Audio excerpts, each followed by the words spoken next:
Episode 110 of Pokémon Horizons ended with Liko and friends against the ropes in their battle against the Laquium-afflicted heroes. Nothing they threw at the heroes worked, and their secret weapon Pagogo was taken out alongside Hattrem, who could've healed it, leaving Liko and friends in an even bigger bind and the episode on a cliffhanger that will lead into episode 111. And judging by its preview, Liko and friends are in for a lot more struggling in the face of such overwhelming odds. So much so, in fact, that Meowscarada, Crocalor, Kilowattrel, and Sableye will all be defeated, since not only are they clearly not present in this shot, but it's also apparent that Terastal, which Liko and Roy used with Meowscarada and the Crocalor in the previous episode, has ended because it no longer looks like it's nighttime. Obviously, this means that Liko and friends will only be able to depend on Dragonite, Lucario, and the Charcadet. This of course makes things even worse for them, because now their advantage in terms of numbers is gone. In fact, the tables have turned against them in this department. Not to mention that an unevolved Pokemon with limited battling experience is not what you want by your side in a battle like this, even if it's a determined and brave warrior that is sure to fight until the bitter end. Thankfully, just as things will get quite dire for Liko and friends, Amethio will come to the rescue, sporting a new haircut and outfit, which begs the question of what has he been up to since we last saw him, especially since he somehow knows what's happening. I guess maybe Hamburg called him. In any case, Amethio will provide backup to Liko and friends in more ways than one. Not only will he bring some more firepower to the table with his trusty Ceruledge, skills and smarts in battle, and access to Terastal, but he will also offer guidance specifically to Uruto, who clearly had some confidence issues or something similar in the previous episode, since he hesitated when he was about to command the Dragonite, who proceeded to battle on its own, showing no regard for what Uruto wants it to do. I initially thought that this might have happened because Uruto is still inexperienced when it comes to using Dragonite in battle. But seeing as he had no issues doing so in episode 107, I don't think this is what's holding him back now. Instead, I believe that this uncertainty stems from the fact that the heroes are just that powerful. Nothing he tries against them works, and even worse, he's never battled them before, unlike Liko and Roy, meaning that he lacks the knowledge necessary to properly deal with them. Both of these things were illustrated perfectly in the previous episode, when he had Sableye use Throat Chop on Gouging Fire, which backfired, and then, realizing his mistake, he had Sableye use Power Gem instead, only for Gouging Fire to be completely unfazed, despite being weak to rock.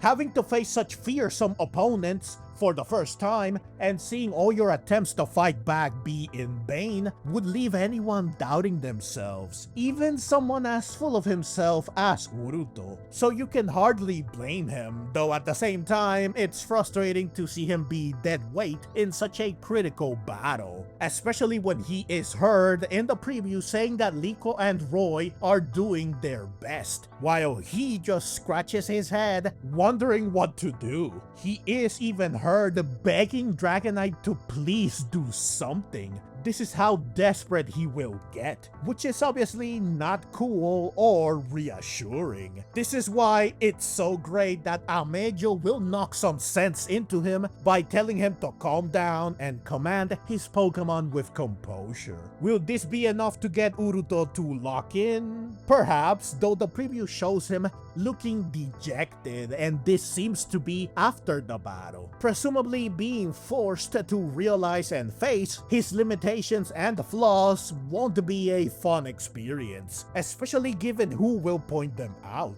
Amethio's personality, cool, confident, collected, and seemingly all-knowing, presents him as someone who feels like the best without ever needing to act smug or cocky, and with the skills and intelligence to back it up. This makes him the perfect foil to Uruto, who is openly smug and cocky, but clearly lacks the ability to actually back up his attitude, at least when the going gets rough. You can actually hear Uruto in the preview getting utterly frustrated with Amethio, so it's safe to say that they won't get along, at least initially.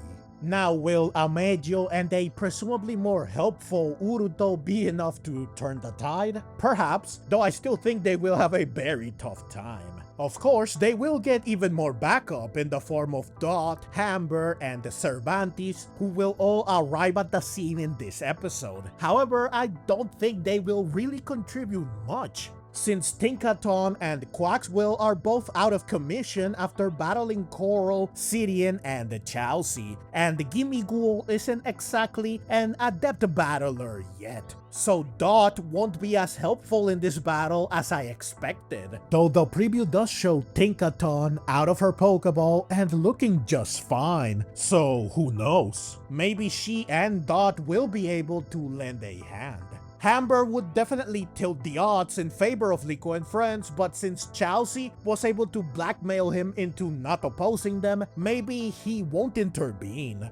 Though since Amethio, who was at the core of the blackmailing, is here now, perhaps Hamber will no longer stay quiet. Cervantes definitely doesn't strike me as a fighter, so he likely won't do much beyond trying to convince Rubella and Indy, and by extension Spino, Coral, and the Sidian, who are all watching, to realize the error of their ways and cease what they are doing. Though since he already tried this and all he got out of it was getting locked up, I don't think he will accomplish much. Though since Amethio and Hamber are shown standing by him in the preview, perhaps together they will be able to reach some sort of agreement with their former allies. In fact, this seems like the perfect chance for them to fight for the legacy of their father-in-law, grandfather, and master, seeing as the Explorers and Exceed are clearly tarnishing the memory of Gibeon.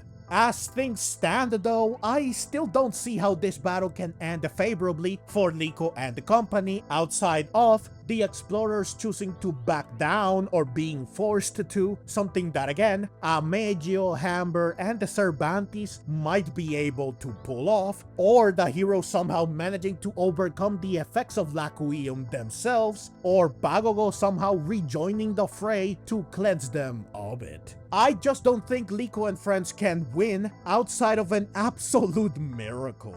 Even if Roy Mega evolves Lucario, which I don't know if he can do since he already used one gimmick in this battle, the odds are just stacked against them way too much for victory to be realistically possible. Which is why I'm still holding out for Rayquaza to show up to bail them out of this mess, something I predicted in my preview discussion for the previous episode. Though I have another idea now. What if Fried shows up to help them? This would be the perfect time for him to return, when Liko and friends need him the most. He could even show up with a Mega Charizard, since this is Mega Voltage after all. Considering that this episode is shaping up to be a sort of mid-season finale, since Horizons will take a 2-week break after this episode, and when it returns, we're getting the episode Mega Evolution mini-arc, seeing as its episodes were just updated to be episodes 112, 113, and 114 instead of special episodes, meaning that we won't get back to the main story until episode 115 in late October or early November. I wouldn't be surprised if episode 111 ends up being something truly special and climactic, meaning something big, like Fried returning, will happen in it. Finally, I just want to say that it will be very cool to see Charcadet and Ceruledge battling side by side in this episode. Given their rivalry, I wouldn't be surprised if even in the heat of battling as allies, they try to compete and one-up each other or help each other while acting all high and mighty. But yeah, overall, it seems that this will be quite an interesting, intense, and exciting episode that has the potential to be something truly magnificent and spectacular. Fingers crossed that it will deliver on this promise. Though of course we won't know for sure if it does until it airs on September 19. As always, I will review the episode once it airs, so please look forward to that. Also, please do let me know your thoughts in the comments. Will Liko and friends win? Will Rayquaza and or Freed make an appearance? And will Uruto and Amethio get along?